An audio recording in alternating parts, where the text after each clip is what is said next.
السلام عليكم، ازي حضراتكم؟ عاملين ايه؟ معاكم أميرة عبد العزيز، والنهاردة ان شاء الله هنعمل مع بعض البسبوسة. والبسبوسة من الحلويات اللي كلنا بنحبها جدا ونفسنا تطلع معانا زي ما بنجيبها من بره. النهاردة اقول لكم على كل التكات اللي تطلعها معاكي زي بسبوسة المحلات بالظبط. الاول هنعمل مع بعض خليط البسبوسة زي الاكياس الجاهزة اللي بنشتريها. معانا كيلو من دقيق البسبوسة بدون اي اضافات، هتلاقيه متوفر عند العطار او السوبر ماركت. هنحتاج كمان كوباية من السكر السنترفيش، ونص كوباية من جوز الهند المبشور الناعم، ومعلقة صغيرة من البيكنج باودر، ومعلقة كبيرة من الفانيليا البودر، ونص معلقة صغيرة من الملح، وهنخلطهم مع بعض.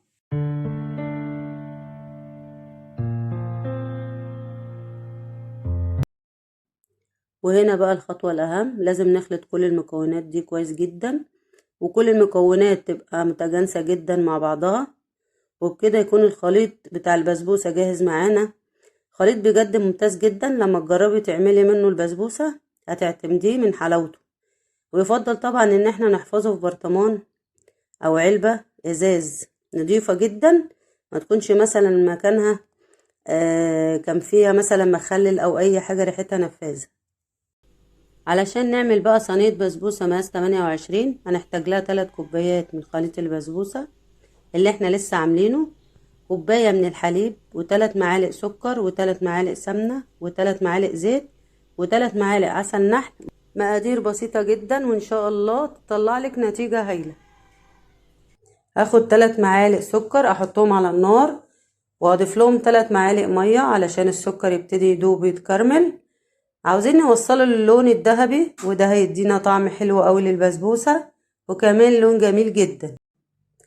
هنستنى لحد ما يبقى لونه ذهبي بالشكل ده، واوطي النار عليه، وبعدين ابتدي اضيف له نص كوبايه الحليب الدافي بتاعنا، واقلب كويس قوي. عايزين الكراميل يدوب تماما في الحليب بالشكل ده.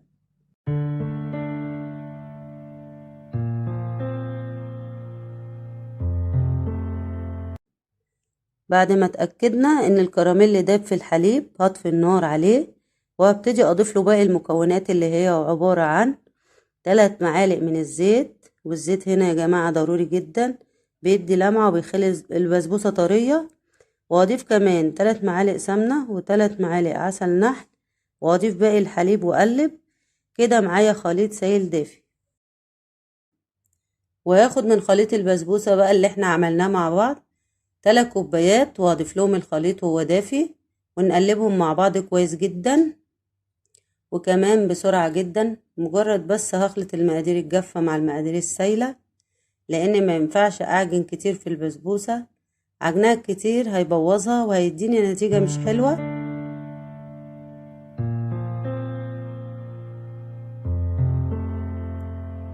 اهو بالشكل ده. وهننزل بالخليط بتاعنا في صينية مقاس 28 مدهونة سمنة او طحينة، وهنفرد الخليط فيها بالشكل ده، وهنبتدي نخبطها بالشكل ده علشان يتساوى الوش بتاعها وتطلع كمان، ونطلع كمان منها الهواء اللي جواها. طبعا الفرن بتاعنا لازم يكون شغال من قبل ما نبدأ نعمل البسبوسة على درجة حرارة 180. هندخلها بقى على فرن سخن على الرف الأوسط، مش هتكمل نص ساعة معاكي في الفرن وهتطلع جميلة جدا ان شاء الله. وبالهنا والشفا. واول ما نلاحظ ان البسبوسة بدأت تاخد لون، نبدأ نعمل الشربات بتاعها. وشرباتها عبارة عن كوبايتين سكر وكوبايتين مية، ولازم طبعا يكون كمية السكر قد كمية المية، لان شربات البسبوسة بيكون خفيف. واول ما الشربات يغلي هنحط على طول معلقة سمنة، وده بقى هيدي طعم ولمعة حلوة جدا لوش البسبوسة. وهناخد بقى الشربات من على النار نسقيه بالبسبوسة وهي لسه خارجة من الفرن، وزي ما حضراتكم شايفين البسبوسة عمالة تشد من الشربات وتشرب فيه.